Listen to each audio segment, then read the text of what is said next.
Hello, everyone. I'm Barry Sullivan, Director of Program Development for the Marconi Society, and it is my pleasure to welcome you to today's Connecting Maine webinar, an all-in approach for funding sources, community engagement, and sustainability. Before we get started, before I introduce our moderator, I just wanted to share a few housekeeping notes. As you may have noticed, yes, we are recording, and we'll be posting this recording of the webinar. It should be up on the Marconi Society website, I'll say by early next week. And there will also be, after we give our panelists a time to make their presentations, there will be time for Q&A at the end of the session. You'll notice at the bottom of the screen, there is a Q&A button. That's where you are invited to submit your question for the panel. Feel free to do so at any point, but we will be holding those questions until the end, like I said. With that said, it is my pleasure, my privilege to introduce Tanya Emery. Tanya is the Executive Director of, the Economic Development Director for the Maine Connectivity Authority, and Tanya will be leading at today's discussion. So Tanya, over to you. Thank you so much, Barry.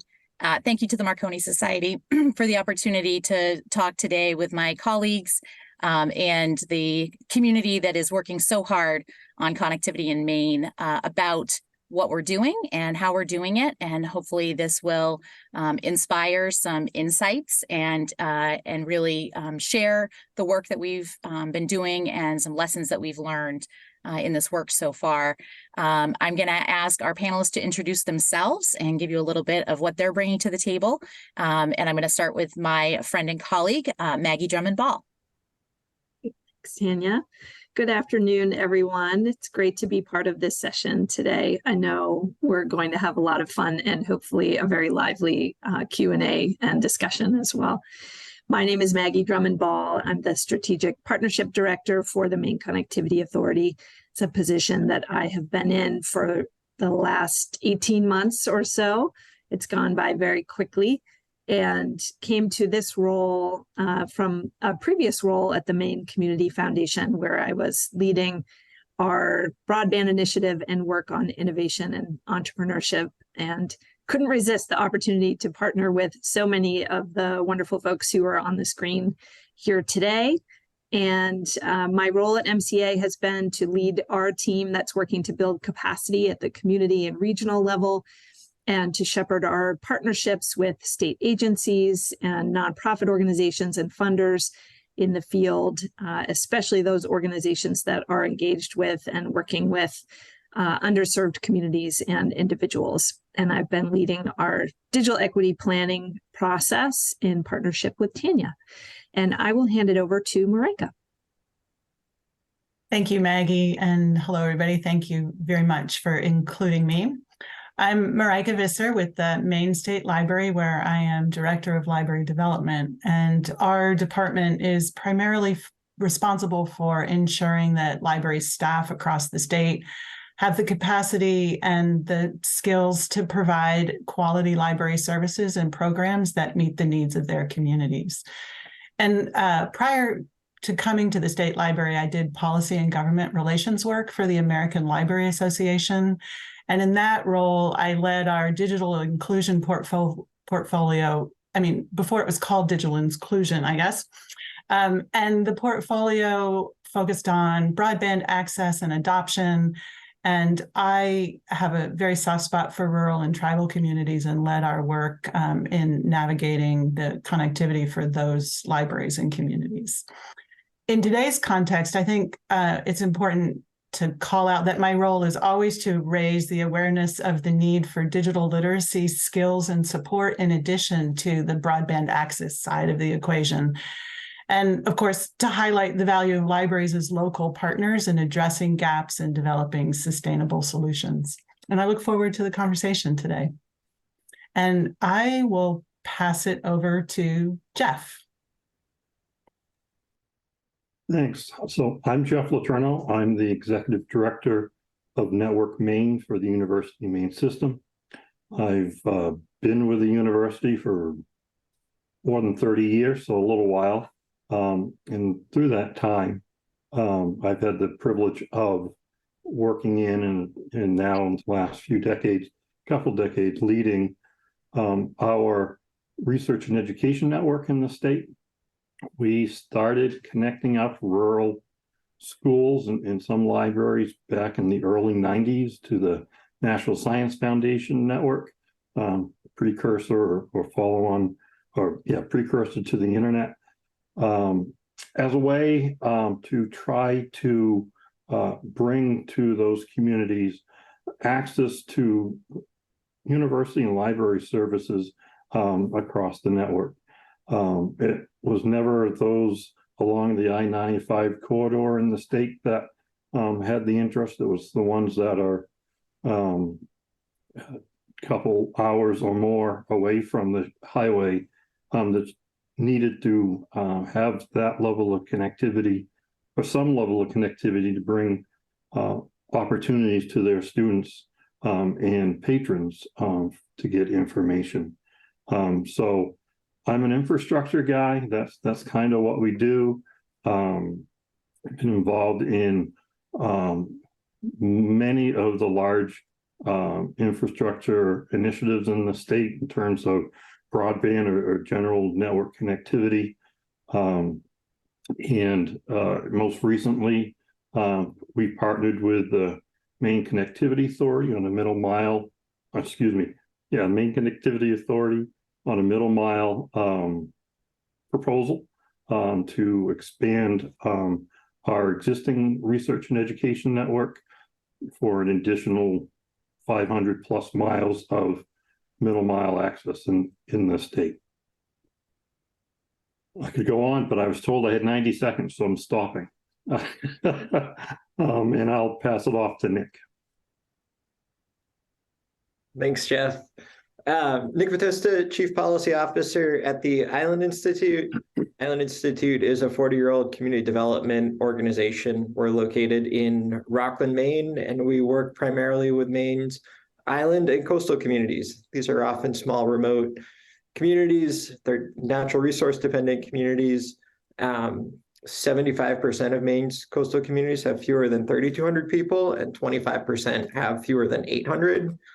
And there we support 6 one-room schoolhouses on the island. Some of these communities are really, really small. Around 2015, Island Institute recognized that the future of these communities was in connectivity, and without connectivity, all of our other work would be significantly challenged, and the long-term prospects for these communities would be dimmer. So we dove into broadband at that point. I've been working hard on it. I spend time working on broadband, also spend time helping fishermen navigate whale regulations or get into shellfish or seaweed aquaculture, among a variety of other things. So we're deeply enmeshed in the communities, and we care deeply about broadband because of the important role it plays for the future of our communities. I think it's worth saying that in this broadband conversation, Island Institute is a regional and tribal broadband partner with the Maine Connectivity Authority for 2 coastal counties that are at the heart of Maine's fishing communities. And then I've been involved in the leadership of the Maine Broadband Coalition since 2017, and also was the chair of, or still am the chair of the Connect Maine Authority. We'll talk a little bit more about, there's the Maine Connectivity Authority, there's the Connect Maine Authority. Talk a little bit more about that later, but those are the different hats I'm wearing. And Kerem, I think it's over to you. Thank you, Nick. I'm Kerem Durdag, Chief Executive Officer of GWI. We are a long-standing ISP that designs, builds, and operates networks in Maine and in Vermont and in New Hampshire. We design, build, and operate networks on our own behalf and on the behalf of municipalities and utility districts. So it's a joyful occasion for me to join this conversation. We have been state, regional, and national participants in conversations regarding open access. We lean into that hard. We're leaders in the belief that net neutrality should be rule of the day, that internet access is a human right. We've led efforts about digital privacy in the state of Maine, have provided guidance and opinion at the federal level, at the national level, all in the behest of making sure that the citizens of New England and indeed the United States have equal access, universal access. And so that's our oxygen. We're the only B Corp telecommunications carrier in North America, one of two in the world. It's a very proud thing for us. And if the occasion prevails, everybody should check up what a B Corp is all about. So that's me. That's GWI. Fantastic. Thank you all for giving our participants today some context in terms of why you're here to tell the story. And in the spirit of that, I think it would be helpful to talk a little bit for our first question. Yem, if you can move to the next slide, it would be great. Thank you. What is unique about Maine that is relevant to digital equity and connectivity? And I know that one of the statistics that we cited in our digital equity and broadband plan is the statistic about how much of Maine's population actually qualifies as one of the covered populations under those designated populations. Maggie, do you want to start with this? And then others, please feel free to chime in. I don't want to have to call on people. I'd love to hear people contribute to this as they feel they have something to offer. But I'd love to hear thoughts about what is unique about Maine that's relevant to digital equity and connectivity. And then we'll get in a little bit into the history that will lead us into some of the forward-looking conversation. Sure. Thanks, Tanya. I think you're on the right track in terms of what's unique about Maine that's relevant to digital equity and connectivity. And we all know that we're a large geographic state that has sparse population and rugged terrain. So it makes it difficult to serve to reach our connectivity needs. And to your point, Tanya, the population viewer that NTIA created to help guide the state's digital equity planning efforts does show us that 89% of Maine's overall population identifies as one of those key covered populations that tend to be most impacted by the digital divide. So when we talked about and engaged in creating our digital equity plan, we knew that we would be planning for virtually every person in Maine as being someone who would be impacted by the digital divide. So that's a challenge. I think one of the things that's really unique about Maine, and I'll be very interested to hear the other panelists' ideas on this as well, but the idea that we're a local control state, that we have very strong community government, and it's often under-resourced, but we always have the opportunity to go to town meeting and vote on the issues that are critical and important to us. So community and local engagement has a very strong history and ethic in Maine. And we have volunteer leaders in our legislature and at the community level. And that means that everyone has to constantly be learning about the issues that we face locally and at the state level. And we have limited county level government, unlike many other states that have a more regional capacity. So all of those things are unique to Maine, and I think give us a strong community base to build from, and also present some challenges in terms of just getting to scale in this work at a regional approach, and ensuring that everyone has the information they need to make the decisions that are best for their community. So I'll stop there and welcome others jumping in. Maggie, thank you very much for that overview. I would add a little bit to that. I hate the word unique because you can always find someone who's pretty darn close. But we do have a lot of challenges in terms of broadband deployment and access. I no longer remember where we're ranking, but we're on the most challenging side on a couple. One is the age of our population tends to be, we're either the oldest or one of the oldest states in the country for our population. We're also, I believe, the most rural in the sense of the greatest percentage of our population lives in rural parts of the state. So unlike some other states of similar population base, they usually have a large urban center. For example, Alaska has Anchorage, where 80% of their population lives. For us, Portland's our largest city, but I would say maybe 20% of our population lives in the greater Portland area. 80% lives in more rural or rural designated areas in the state. That means it takes a lot of infrastructure to get out to our citizens.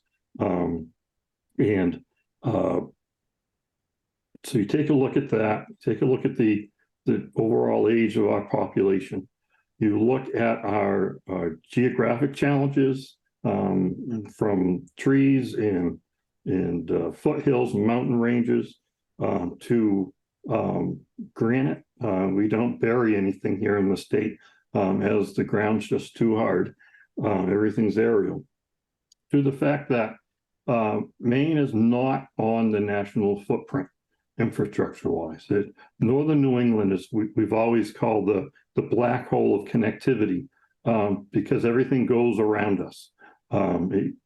Massachusetts, Boston area is probably it definitely is the closest point that we can touch the national platforms. Otherwise, we're going off to Canada in some way. And currently, there's not a lot of opportunity to be able to do that. So lots of things stacked on top of each other just make the challenges of reaching our population just that much more difficult. I would just jump in and add to some of what Jeff and Maggie said and underscore the local rule, the community rule in our state. It's a big challenge across a variety of fronts when you're talking about regional projects. But it's also a state, we're also a state where community matters deeply. And I think when I think about the community leaders who are working on broadband in Maine, they tackle large challenges in their community every day. And the only way they get them done is by coming together as volunteers and tackling challenges that everybody else in the world looks at and is like, there's no way you can do that. That's an impossible challenge to tackle. And some of the best work coming out of the state happens when community leaders just ignore that or don't hear that, and they go forward and they tackle the challenges because they need to do it for their community. I think one of the things that helps us, I think that will help us on the digital equity side of things. One of the other things that really helps us as a state is we're a small state. You're never too many people away from somebody with resources or the ability to help you. Our state agencies are just a phone call away. We have very accessible political institutions. The leadership of those institutions cares deeply about all of these 450 some odd small communities that we have in our state. 486 municipalities. Kerem, go ahead. I was going to say, I would also add that Northern New England is also at the cusp of reevaluating its position in the world from a cultural point of view. Connectivity is associated with, as it should, with an opening of the world and the universe at large. And for Northern New England, that is a brand new day. Northern New England, through history, whether it's through social purposes, economic purposes, geographic considerations, has always found itself with some level of insularity and an economic GDP that's generated from its own behest. And right now, in the 21st century, you have the world sort of opening up. Connectivity is one of the tools that leverages that. But that also creates some enormous cultural questions where connectivity results in a population ingress. Some of the data that Jeff indicated is absolutely true. what's also true is that the state of Maine, for example, the white Caucasian population has a negative birth rate. The positive birth rate in the state of Maine is through populations that are coming in from other states or immigration. And so that creates another consideration for the populace, which is 1.3 million in a very, very large square mile area, to think about what it means to be part and parcel of a world that it has maybe not had the occasion to seriously consider at a social level. So I would say that that is an important part, because as Maggie's talking about and Nick is talking about going to town hall meetings, it should not be discounted, the questions that come up from the town leaders or the citizens about what it means to them when they have world-class infrastructure that allows for the world to come into a place where they may not have had the occasion to do so prior. And those are some very deep-rooted cultural questions that get answered. So, you know, that probably leads to the tension later, but that is something that should absolutely be considered. Yeah, that's a great point. Thank you. Before we get to that creative tension question, let's talk a little bit about the history. Nick mentioned it in his intro. There was ConnectMaine, and now there's the Maine Connectivity Authority. ConnectMaine does still exist. It's slightly confusing. Nick, tell us a little bit, and I know Jeff and Kerem, you've both been in this space for a long time in Maine, and so you can add some color commentary as to why this transition was necessary and appropriate. Tell us a little bit about the history and previous efforts, what was working in the space and what wasn't, and why it was necessary to evolve, and what you see as the opportunity for MCA and how you hope that we will be able to be effective in the space. All of that in just a little bit of time. It's a big, big question. So ConnectMaine. ConnectMaine is the state's legacy quasi-governmental broadband agency. It was formed in 2006 in recognition of the connectivity needs that Maine has. I think that puts it as a pretty early connectivity authority type or statewide broadband institution. And I think over the course of years, ConnectMaine provided funding for infrastructure projects and did a little bit of mapping and did a little bit of work here and there. But in 2018, Maine's definition of broadband was 1.5 over about 1. And there was a pretty big struggle at ConnectMaine to get that up to 25 over 3, which was the FCC standard at the time. I think one of the things about ConnectMaine is it has long been an under-resourced small agency, so a staff of 2, a quasi-governmental agency with a staff of 2 and a board, providing $1 million a year, maybe a little bit less, a little bit to planning in the 2017 on time frame, but mostly for infrastructure builds. And I think the operating theory of the ConnectMaine board for much of its history was all of the money that we have should go to trying to solve Maine's connectivity challenges and connecting people who don't have a connection. And we should put all our money into infrastructure, not into any support for the ecosystem, into the data collection, into some of the other things that I think we're seeing are also really important for the effective deployment of public funds. And so, I'm the chair of the ConnectMaine Authority Board. Jeff's on the board. We both joined in 2019, late 2019. And there wasn't a lot of accountability for public funds. There wasn't a ton of data collection work happening. There wasn't investment in the sector itself. 2020, COVID happened. Maine passed a $15 million bond for broadband, which was an incredible investment and a huge lift. Many people on the call here participated in that work. We also had about $6 million in CARES funding that we were putting out to connect students, kids who were trying to go to school remotely, but didn't have an internet connection and couldn't participate in school. And that was a big problem. We ended up connecting 700 kids in a very short order. And it was, the ConnectMaine Authority will fully fund the building of the infrastructure to connect that house that has a kid who is supposed to be in school and can't because they don't have connectivity. And we spent $6 million and got 700 kids connected. part of what was happening around that time, and one of the things I think we were starting to see, is this influx of money, the need to have a strong statewide institution, good governance structures. We spent a lot of time as a board talking about our governance and our work. But in that moment when we were talking about kids who couldn't go to school because they didn't have an internet connection, GWI put in an application for some pretty dense neighborhoods in Brunswick, South Portland, Biddeford. These are populous cities in Maine. They are, served by many definitions of the word. Various internet providers have infrastructure that pass by these houses or pass by these streets where these houses are on. But there were, over 100 kids who, despite the presence of that infrastructure, were not able to participate in school. They weren't able to go to school remotely because they didn't have a connection. And so GWI's proposal was, let's build the infrastructure to connect these kids, because somebody else who has the infrastructure there isn't making the effort. They aren't connecting them. These kids aren't going to school. And this is working with the principal. This is working with the superintendent. It was pretty heartbreaking to say, as a statewide broadband entity who cares deeply about this, we can't provide that funding. Our institutional structures and our governing laws are such that we can't provide that money to solve this very, very real pressing societal problem.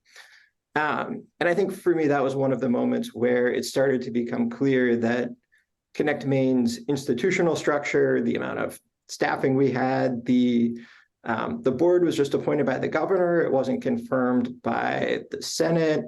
That we need to start thinking about how we do things a little bit differently. In 2021, we were working on pulling together an NTIA application. This was going to be a big application, $28 million, 7 projects.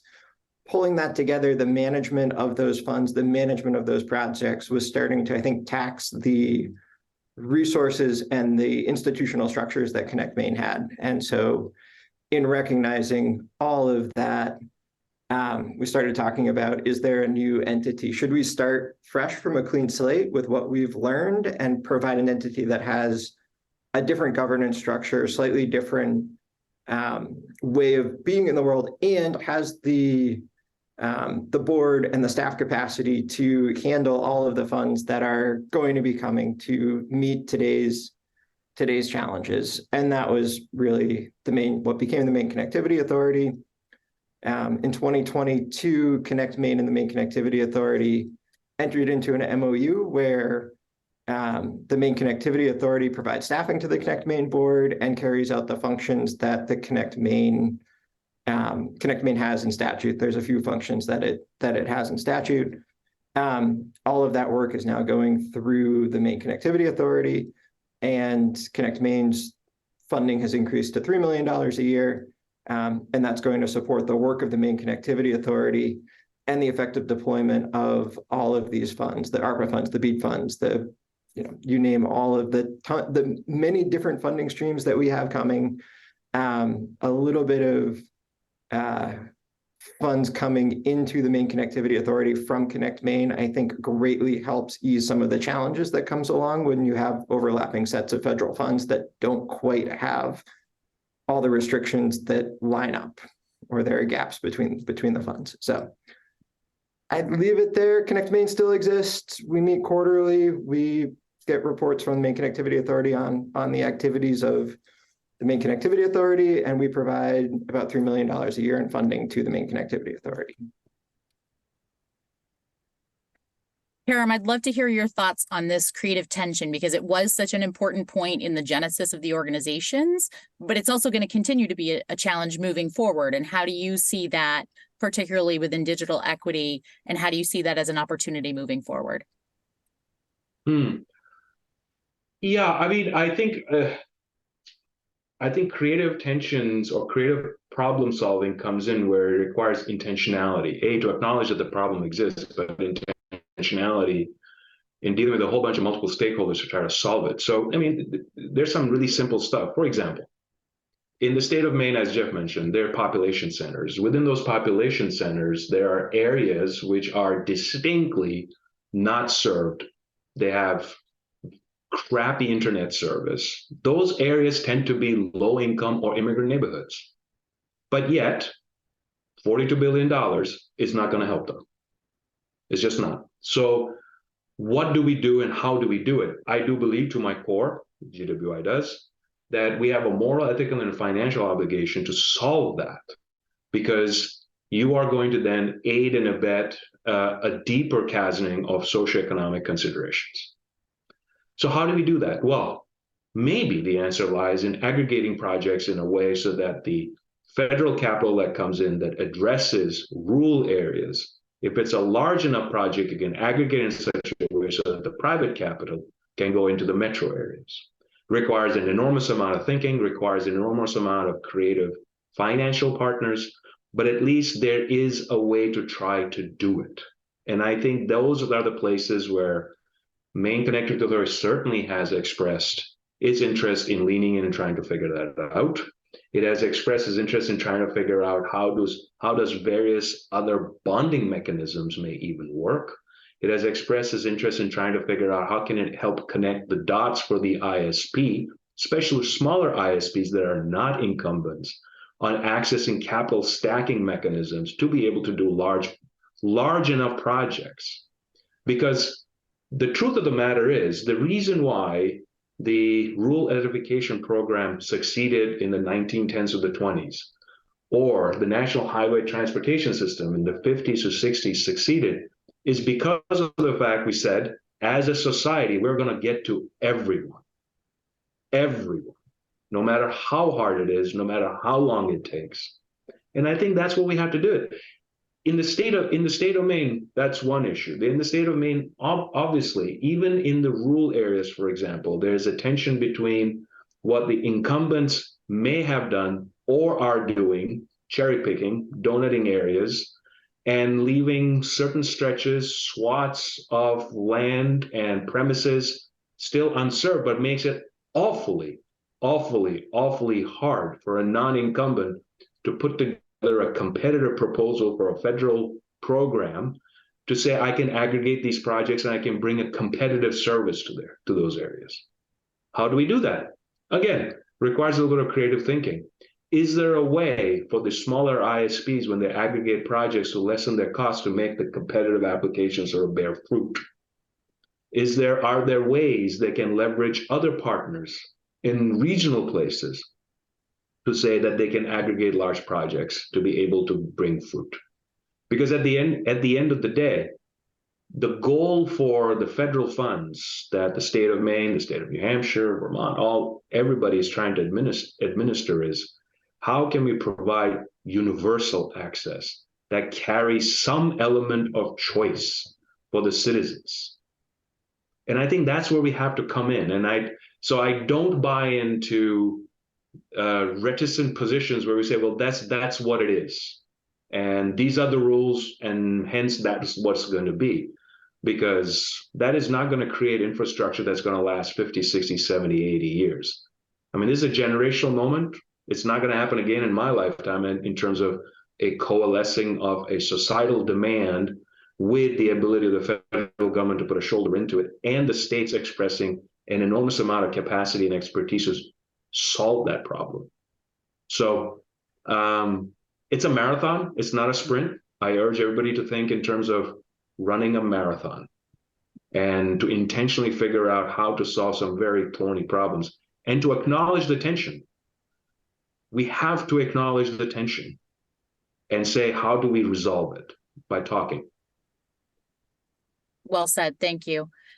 Maggie, I would love if you would start us with a little bit of comments around the all-in approach that MCA is leading. We should also make sure that we talk about our broadband capital markets task force, which speaks to the issue of capital, but talk a little bit about the all-in approach and sort of how MCA in the state of Maine is looking at bringing those resources together and the planning approach. Sure. And just building on Nick and Kerem's perspective and comments. I think as we have learned more and more about our colleagues in other states, particular challenges and opportunities, I think we can be really thankful for the partnerships and the foresight that helped to create MCA at this moment in time. And as we've seen other state broadband offices working to scale up to meet the challenge of this moment, I know we're thankful to have the tool, not the tool, but the entity that is MCA to allow us to move quickly, to be nimble and really to try a variety of approaches as quickly as we can to meet the urgency of the moment. So one of the things that MCA has done that we know is a bit unique is first to make the decision that our digital equity and BEAD planning processes would happen in the same place. So within MCA's staff under this umbrella, we would have staff leading each of those efforts, working closely with one another. In some other states, we do see the digital equity and BEAD planning processes happening separately, connected to one another and complementing each other, but happening sometimes within different entities or agencies. So I do think it's a strength and a strong approach to have combined this work in one place. And of course, the opportunity to work with you, Tanya, on that effort. The second thing that we did in the planning process was ensure that we combined the outreach and engagement required for creating the digital equity plan and the BEAD plan together so that we could maximize the opportunity to engage with our partners and also the attention of Mainers throughout this process and not exhaust people by going back and forth to ask them to do focus groups or a survey or engage in two different planning processes. So those are both, I think, important decisions that MCA has made. And Barry, I did create a slide in the deck if you'd advance to it, just to give folks a sense of this all-in approach that MCA has taken in this work with the support of our partners. So what we've tried to do is really ensure that we have something for everyone and provide overlap and allow for flexibility as we work to get all Maine people and communities connected. Recognizing that one approach will not work everywhere. And you can see some of the things that we've employed here towards this challenge.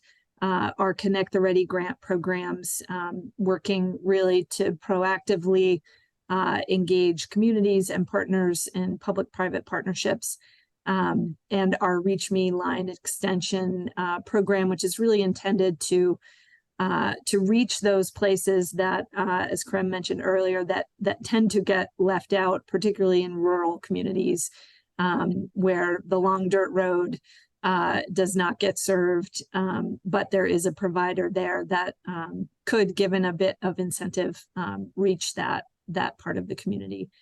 We've also worked to explore other technologies and really understand the benefit of those technologies through the Jumpstart Connectivity Initiative, and work to build the capacity of our partners and communities through our Get Ready Technical Assistance Program, working to bring many hands to the work to help communities get ready and think about their infrastructure solutions. And of course, the regional and tribal broadband partners have been a significant benefit, working with us to engage not just geographically, but with many of the other partners that are connecting with underserved individuals within their regions as well.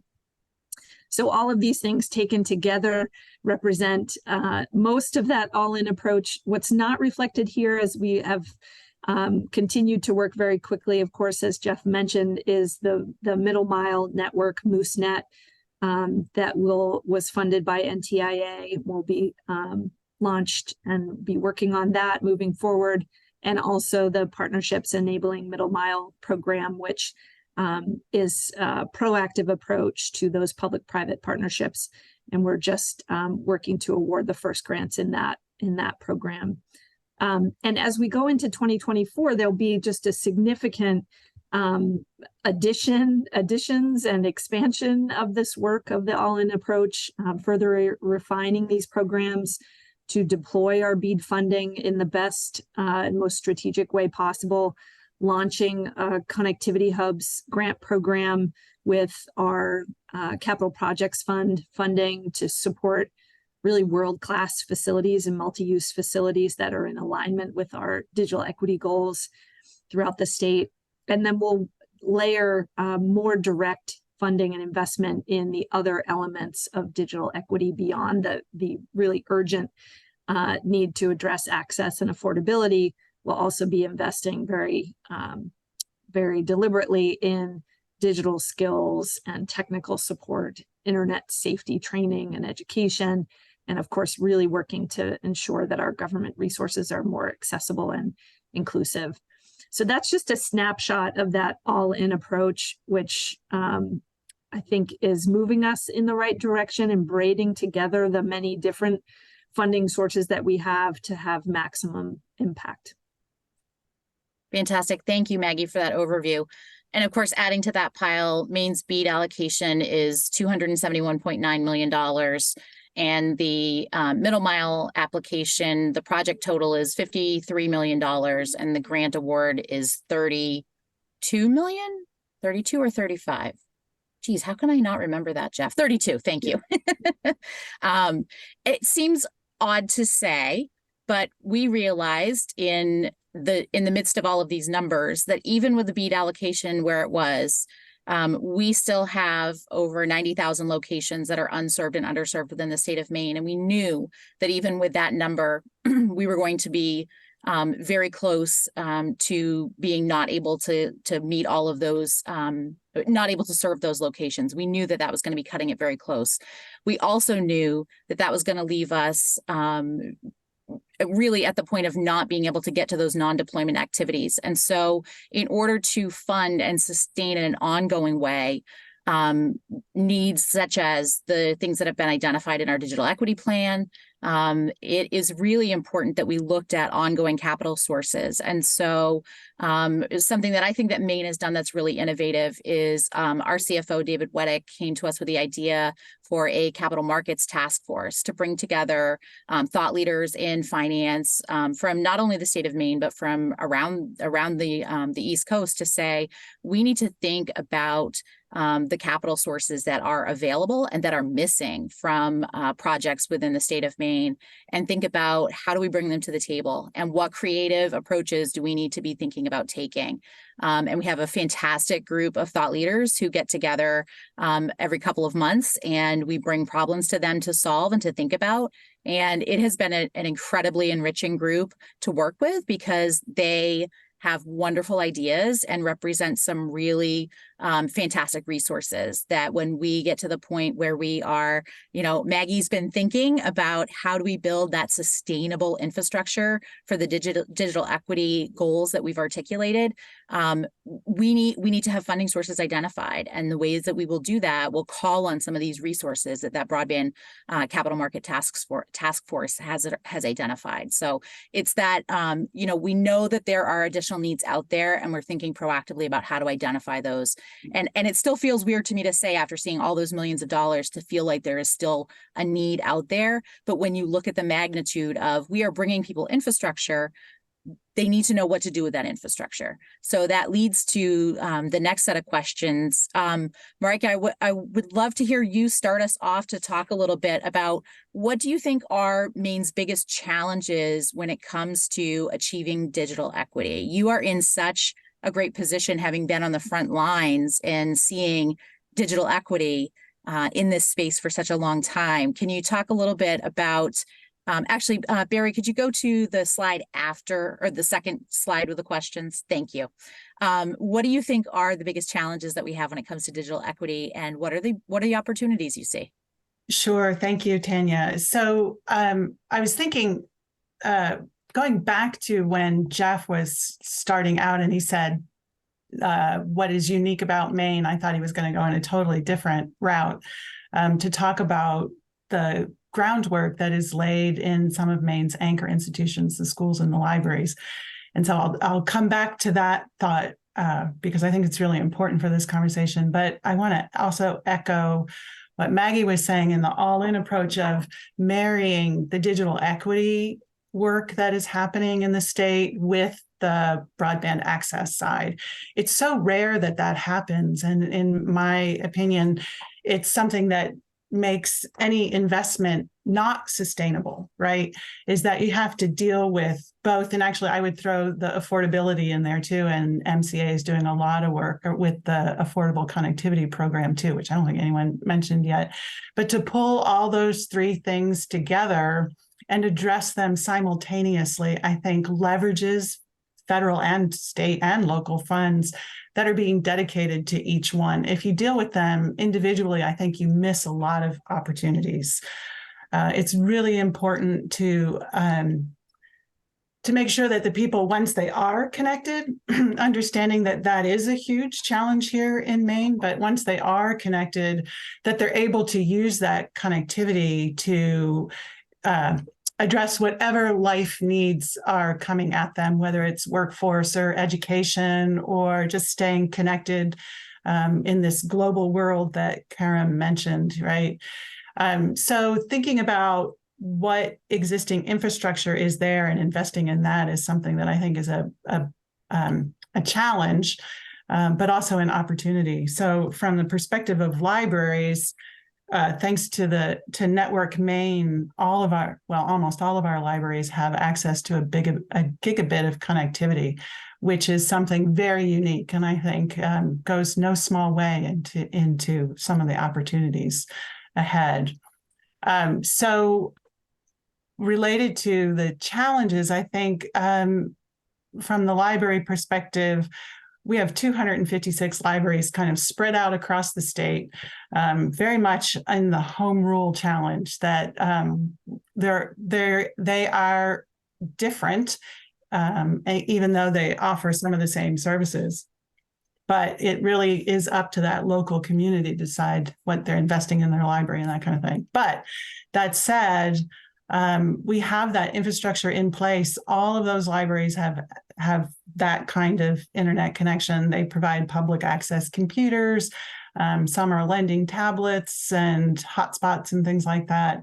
And we have people there who are kind of the historic information navigator and now really pivoting to becoming the digital navigator. I think a challenge is to build the capacity of libraries to be that source, that digital navigator source. It's conversations that are happening across the country, but I think there's a real opportunity here in Maine because of something else that is unique. We have the National Digital Equity Center, which has for many, many years been providing people that resource that is often lacking, people to help individuals navigate the online world. And an opportunity there, I think, is to marry some of the work that the National Digital Equity Center is doing with the libraries, where we have that connectivity. So there's a few things. I can obviously go on and on about that, but a few things I wanted to make sure to highlight. Fantastic. Thank you. Others have challenges and opportunities? Yeah, Maggie.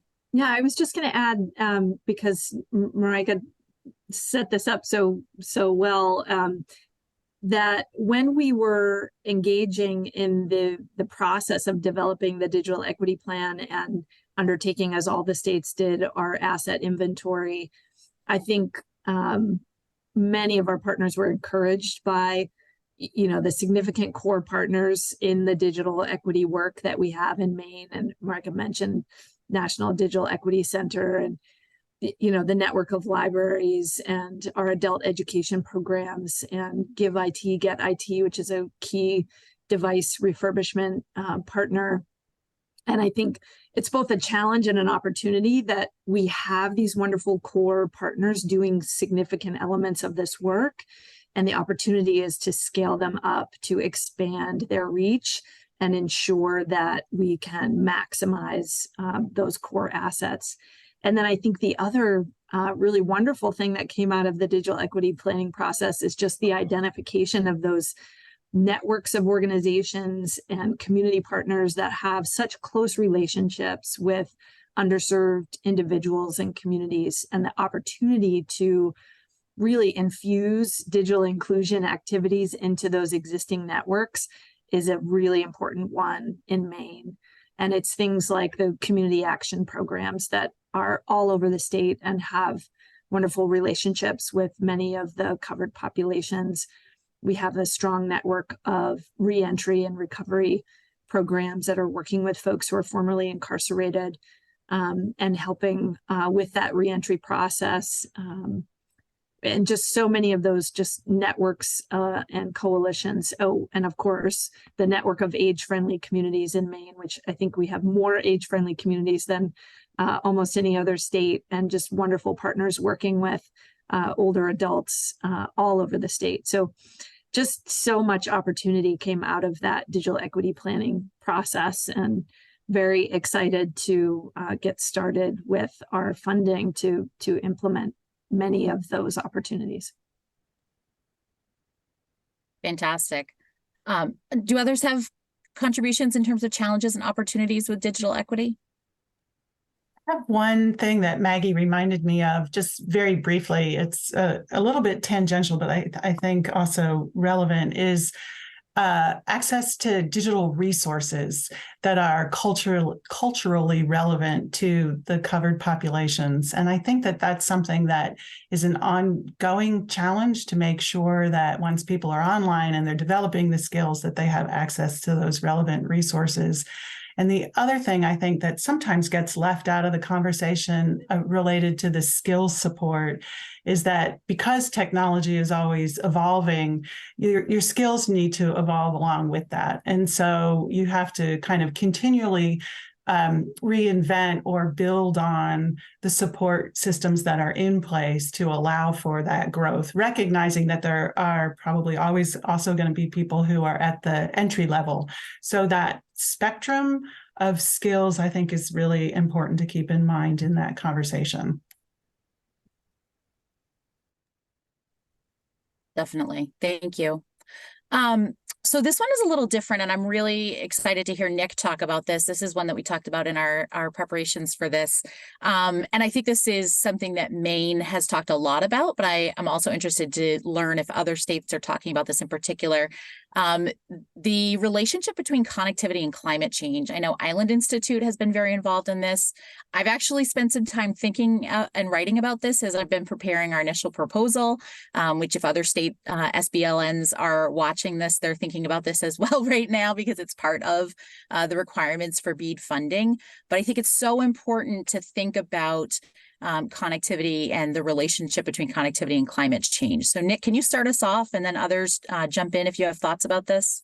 Sure, I'll jump in, maybe with a little preface that for much of the last 5 years, the Island Institute has been very active in the Maine's Climate Council process, developing a statewide climate action plan. We've been very active in broadband. We've also been active in climate change. I love talking about climate change with broadband people, and I really like talking about broadband with, anyway, I like talking about these two things in these two different audiences. So I think climate change really comes up in 4 different areas in talking about broadband. And so the first one, it was called out in Maine's Climate Action Plan, Maine Won't Wait. And that's around reducing vehicle miles traveled. 54% of Maine's CO2 emissions come from our transportation sector. We are a very rural state. We've talked a lot about that. We drive old cars in this state. All of those combine to make it very challenging to think about how the state moves forward in reducing vehicle miles traveled. Broadband allows us to change how people relate to transportation and cars in ways that unlock other opportunities. The Island Institute, we work in parts of the state where people drive multiple hours, 2-3 hours, to go to a medical appointment, to go to visit a doctor. Some of these visits can be done virtually. Some of them can be done remotely if you have a good internet connection. If you don't have a good internet connection, you're spending hours and hours driving across rural parts of our parts of our state. And so it's not a direct one-for-one better broadband reduces vehicle miles traveled, but it really enables the people thinking about how we solve some of our rural transportation issues to have a few more tools, or it unlocks opportunities for them in ways that I think will be really helpful. That's the way that most people think about it. The other way that is common in a lot of conversations is the electric grid and connected infrastructure and smart infrastructure. But I think for Maine, the biggest benefits that we're going to see are going to come in adaptation. We have many communities that are on the front lines of climate change. They're feeling the impacts of warming waters, of changing weather patterns. And for our natural resource dependent communities, those changes put a lot of pressure on the community structure, on the economic structure, the social structure, and broadband is an absolutely critical component to helping these communities move forward. And whether it's a ski mountain town out in Western Maine in Franklin County, or a fishing community in Down East Maine in Washington County, having broadband allows people options and the opportunity to continue to make a living, even in the face of climate change, in the face of significant changes in traditional economic activity. And the last piece I would just say,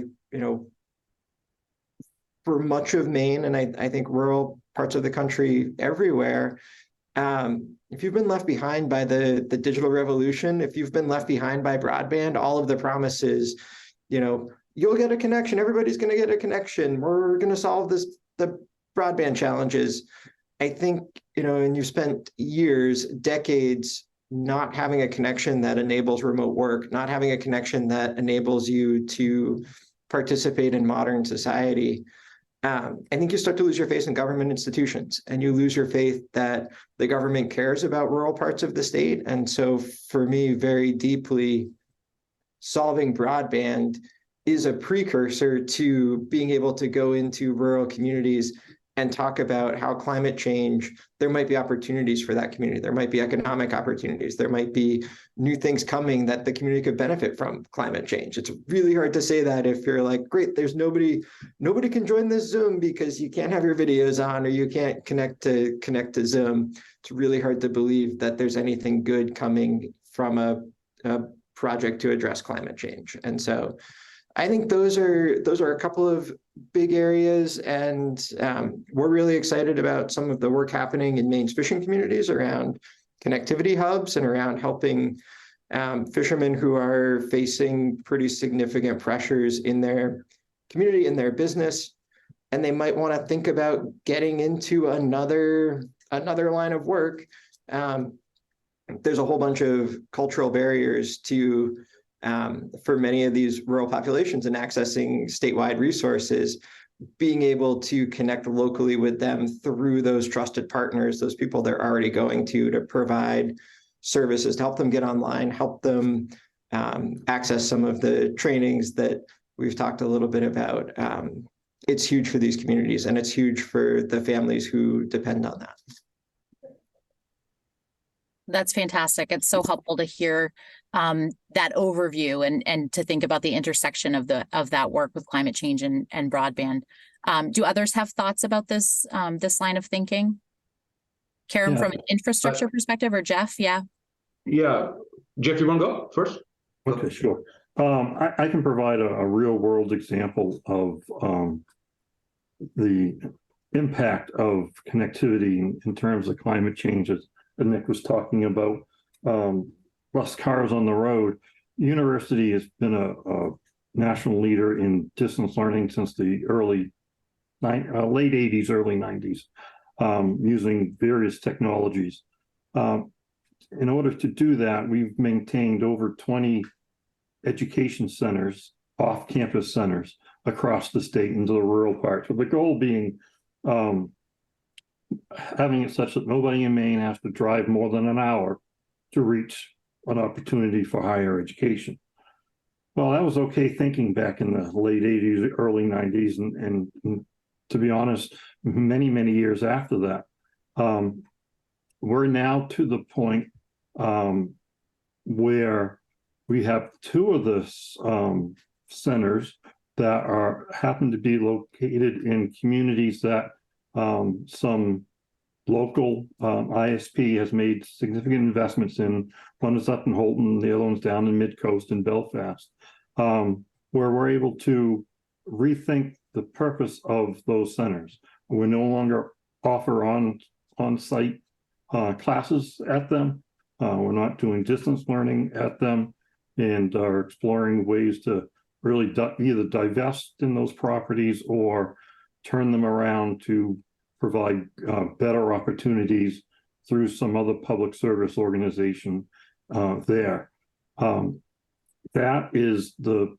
are the first two communities that we've seen. Largely, I mean, one, because of the investments made, people are now able to take their coursework at home, which even 4 years ago, that wasn't a possibility in those communities.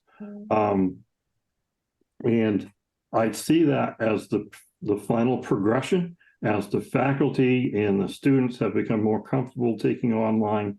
And then finally, we're reaching that last mile. We're finally getting that connectivity to home.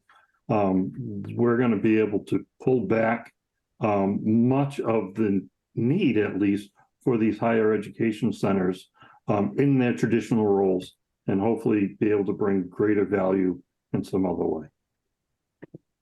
Yeah, I would add two very quick things. One is the power consumed by a fiber optic infrastructure network is approximately 50% less than cable coax or copper DSL networks. That is a documented fact by us. The second thing is, which is interesting, is given that Northern New England is aerial, there is a greater need for these aerial networks to be climate resilient. Mm-hmm. So in terms of the networks being redundant, resilient, robust, it requires intentionality, it requires attention, and frankly, it also requires additional capital upfront, which saves the day, 5 years from now, 10 years from now, 15, 20 years from now. So those two things go hand in hand together, but it's clearly become something up front and center for a lot of my peers and colleagues in the ecosystems. Absolutely. And certainly something we're thinking about as we're preparing to deploy this, transformational amount of money. Mm-hmm. We want to make an investment, and we want to make it once and make it right in a way that is protected, because we know that these, storms, these weather events, they're going to get more frequent, more severe, and we want to make sure that the standards for the investment in the technology are appropriate, so that we don't have to have people going back out and redoing that because we didn't put in place the appropriate standards. So, yep. Anybody else on this topic before we switch gears a little bit?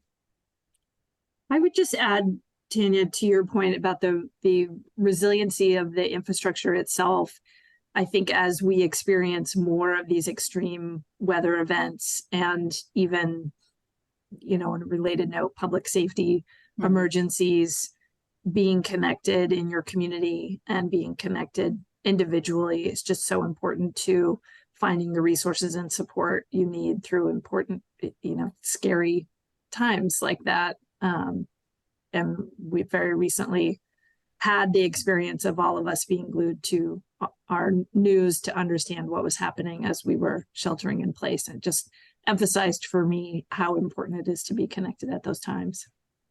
Absolutely, Maggie. It's a great example. I know I've read so much about how communities in general are more resilient if they are more connected. And it also speaks to the need for us as a state to think about how broadband and cellular connectivity are part of critical emergency response plans, and part of how communities are getting important information in times of crisis, and staying connected, and what those backup plans are and redundancy plans are, so that people can stay connected in those times. So last question before we open it for Q&A from the participants. We want to know, are there any surprises about this work? I mean, some of you have been in this for a while, so there've probably been some good surprises and some bad surprises, and also successes to share.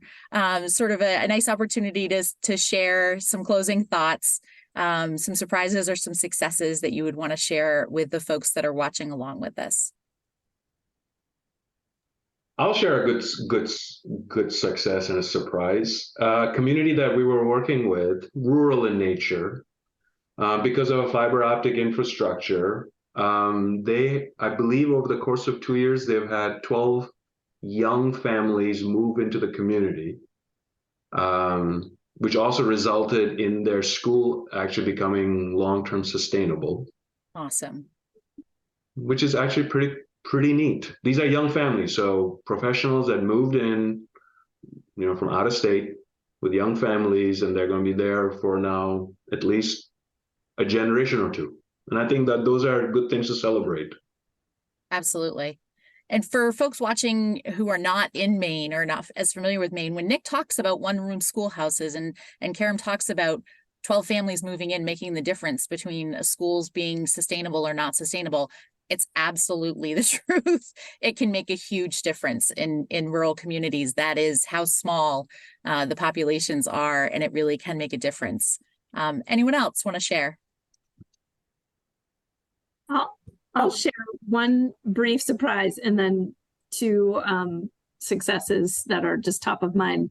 My first on the surprise front is that as we were doing our focus groups leading into the digital equity and BEAD planning processes, the number of people who didn't understand or know where their internet connectivity came from or if they had it, I thought was surprising and very helpful for our learning and also for the next round of focus groups and surveying that we do as we're measuring progress. Two successes, the regional and tribal broadband partners. These are the 13 partners that have been working with us for the last year and about to start year 2.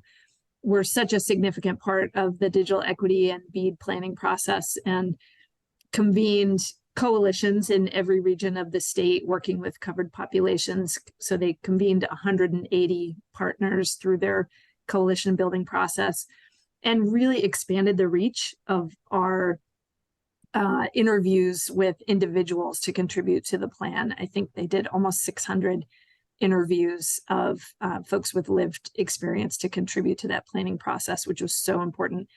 And last success, I think I would just point to our tribal communities in Maine who have been engaging and working on broadband connectivity and digital equity, and particularly the Passamaquoddy tribe at Indian Township, which has worked collaboratively with the state and with Pioneer to build out connectivity to almost all of their locations and soon to get to the rest of them, and have really engaged in digital inclusion activity that is maximizing that investment and working on telehealth pilot programs and ACP enrollment of tribal members.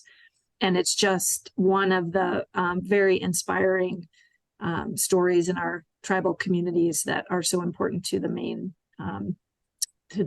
landscape and communities. Thank you for mentioning that, Maggie. It's really important. I think successes from our perspective are related to the partnerships that have been established and strengthened through MCA's organization. And from the library perspective, I think I mentioned the need for greater capacity for libraries to provide the digital skills and support and programming and things like that. So for me to hear small libraries and talk about one-room schools, we have one-room libraries as well. Many of them are on the islands, as a matter of fact. The majority of our libraries serve our small communities. It's something like 70% serve towns of 5,000 or fewer. But for those libraries to be raising their hand and saying, how can I be involved and how can I help? And to recognize that they have a role to play in their communities. And these are libraries that are run by one person, so they're doing everything in addition to their regular library programming to say that I want to help and that this is a priority in my community has been a really good success from our perspective. I would just add on the partner side of things, I think one of the successes in Maine is that we have a very active and engaged group of people, organizations who care about broadband and care about what it means for people, for communities, for the state. And that produces a very broad and robust and rich broadband conversation. And it has been happening for years. And so I think that sets us up really well for success as we're looking at this. The broadband conversation in Maine is so much more than an ISP talking with a state agency about how to get money out the door. It's about, what does all of this mean? What does all of this work mean for our communities? What does it enable for our communities? What can we do together once we have this broadband that was impossible before? I think that's a great success for the state. Fantastic. Okay, that brings us to the end of our panelist discussion questions that we had. Any closing thoughts before we move to Q&A?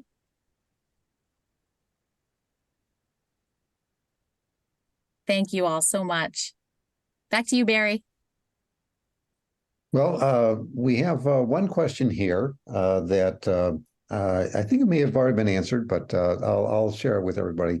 This is actually a question for Kerem regarding emissions of fiber versus cable. Well, he's seen the questioner because she did identify herself, Amy Stuyvesant of Merit. She has seen studies of this sort before, have been looking for similar studies that compare carbon emissions from fiber versus fixed wireless. And I'm guessing that when she talks about carbon emissions, she's talking about sort of like an end-to-end, not that the cables themselves are guilty of emitting excess carbon, but when you think about that infrastructure, do you have any insight in how these technologies compare? As I mentioned, I have not seen a direct study because I think a comprehensive approach is going to require a deep dive. You're looking, an end-to-end carbon emission lifecycle analysis includes the manufacturing, it includes the transportation, it includes operations, maintenance, component level sustainability metrics. It's a whole gamut. So I have not seen it. I would not venture how they would stack up, because it also depends on where things are getting manufactured and transported from. So it's an enormously complex value chain and a supply chain that addresses two very distinct ecosystems that operate in many places in conjunction with one another, and in some places independent of one another. So, for example, fixed wireless, the backhaul is fiber. So how do you disproportionate that kind of an analysis and do it appropriately? So it also has some dependencies on the geography of it. So you have to probably normalize some functions. So fairly complex, I would imagine, which is probably why we haven't seen it out there. I would think. There was a study more than a decade ago that was done by Canary, which is the Canadian Research and Education Network, on this topic of how fiber deployment, fiber-based networks reduces the carbon footprint of telecommunications network. So Amy, if you poke around Canary a bit, you might find it. I'll try to look in my records and happy to drop it to you, Amy, if I find it. Sure, and that's certainly a very challenging question to answer when you talk about the total lifetime cost or fiber burden, I guess, of a technology. We have another question. This one is from Chip Byers. Have the entities in your state always been cooperative, or has the external funding encouraged such an all-in approach? Interesting aspect. Does dangling some money out there encourage people to play together, I guess? I would actually say the longtime lack of money and significant need in our communities encouraged cooperation amongst the entities, because that was the only way there was any possible way of making headway. I think it's also worth noting that, the state has this set of partners who are working together. There are ISPs who are involved in the Maine Broadband Coalition and groups that are working to move broadband forward. There are also ISPs who are not involved and haven't been, and there's been friction along the way between some ISPs, or the goals that some ISPs have and the goals that those working on broadband for the benefit of communities have. Not to say it's all roses, but I think the lack of money had a bigger impact than anything else. It's also worth saying, I think Maggie, in her position at the Maine Community Foundation prior to joining the Maine Connectivity Authority, used a little bit of money from the foundation to seed a whole bunch of really, really important broadband work in the state and support communities in planning both infrastructure and in digital equity, well before we were really talking about having a joined up conversation of those things. And I think the genesis of much of what has happened in Maine comes from some of that early funding. So nice of you to say, Nick. But It's I would true. say, I would return the compliment to say that our experience jumping into the work of broadband and digital equity from the Maine Community Foundation side is that the partners were very welcoming to any additional partners coming into the field, and collaborated significantly from the beginning. And just one example of this is that we created a volunteer grant committee, which Nick and Kerem both served on, and some of our other partners. And everyone said yes, who we asked to participate in that process. And then Peggy Schaefer, who was the director of Connect-Maine at the time, said, why don't we closely link our state funding and the community foundation funding, so that we're learning from both of these experiences and bringing what we learn to the other process. So created a very collaborative connection between the community foundation and Connect-Maine at the time, while also engaging the other partners. So I think Nick is right that the collaboration and the partnerships were in existence well before significant funding was on the table. And the passage of the bond campaign was another example of those partnerships at work. I also think it's cultural. I mean, we are a living manifestation of 2 degrees of separation from each other, maybe 3 on a bad day. So, the environment encourages, inculcates, and fosters cooperation and collaboration and co-opetition, because we know that otherwise the miseries of life may compound itself over a course of time. So everybody knows everybody. So negotiation, cooperation, living together becomes the order of the day. The funding has been nice to allow all the organizations who are currently regional tribal broadband partners to effectively resource the work at the scale it needs to be resourced at to participate in the process. There are a number of organizations who are supporting these regional conversations have been able to add a staff person, a whole FTE, which is really important. If you're at a nonprofit and somebody's like, here's a little bit of money to go do a ton of work, and we're going to give you enough for half an FTE, that's really hard to navigate through. And so just the amount of funding and how it's been structured has helped organizations have the capacity to collaborate. There's certainly been that culture of collaboration since probably forever in this state. We survive on, well, put it a different way, our greatest strength is how poor we are, because we can't afford to do anything on our own. We can't do it twice, right? Especially some of the southern New England states in the research and education realm. Within a state, they'll have multiple research and education networks. That couldn't be even fathomed here in Maine. In fact, we look at it and say, we can't really afford to have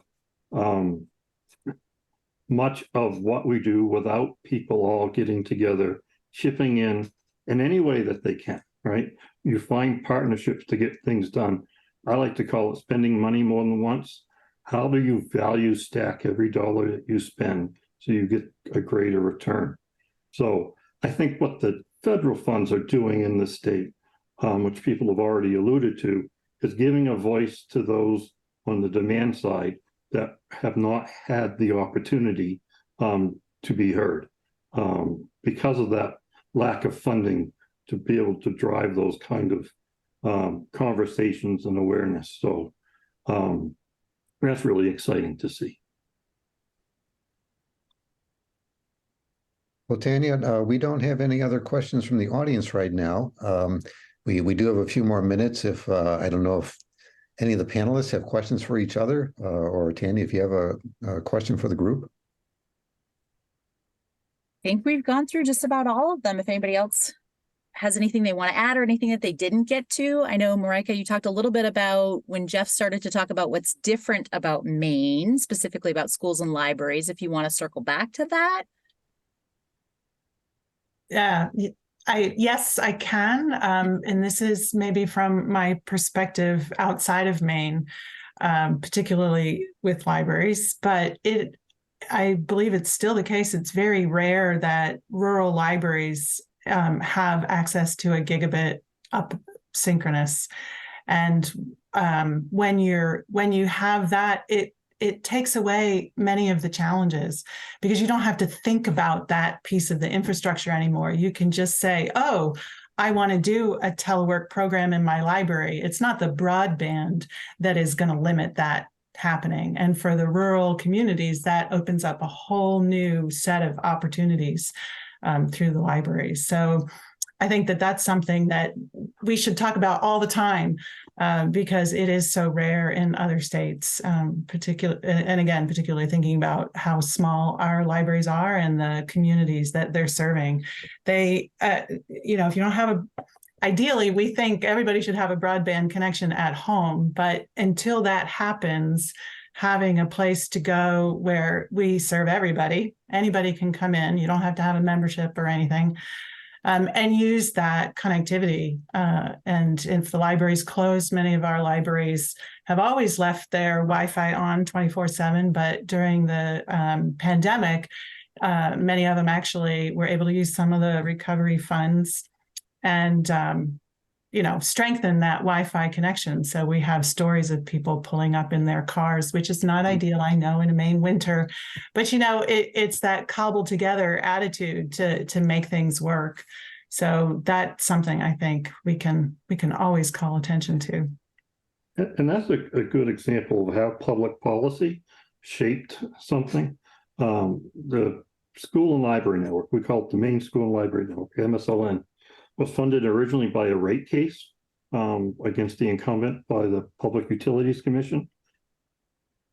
I'm going to skip all kinds of details, but what ended up out of that rate case was that every K-12 school, and what's unique, public library received connectivity to the internet and amongst themselves.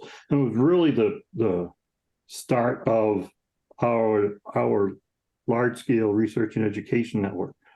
We've leveraged the buying power of that mass of K-12 and public libraries to help drive investments by the private sector into communities to get that gigabit connectivity to an island, to a deep peninsula off the down the coast of Maine that they could never do on an individual case-by-case basis. It's by bringing resources together to do that, and that's something we have an opportunity to do again here with these federal funds, is looking at a broader picture and saying, how do we get more out of the limited dollars we have? Because even 271 million isn't going to be enough. Absolutely. And how, Jeff, to that point, and Marijke, how do we make sure that libraries are properly resourced to provide the support system? Because libraries were not designed to also provide the support for tech support to help people with their digital skills and to understand how to update their devices and how to provide all those support resources that go along with it. One of the things that surprised me so much out of the digital equity and broadband planning work that we did was how many times we heard people say that their tech support system was their grandchildren. Over and over and over again. So the tech support grandkids are really the heroes of the day. That's not a sustainable system. They're going to move away eventually. My tech support kid just moved away. We need to have a sustainable system. And so being able to have an infrastructure where we're able to, set up the resources in the places where they belong, where the infrastructure and the people with the skills can support people to give them what they need to be able to then support themselves. That really creates a perfect system. Okay. Well, Tanya, maybe that's a good note to end on then. So let me share my screen here for just a minute, as I do have just a couple things that I wanted to share before we wrap up here. And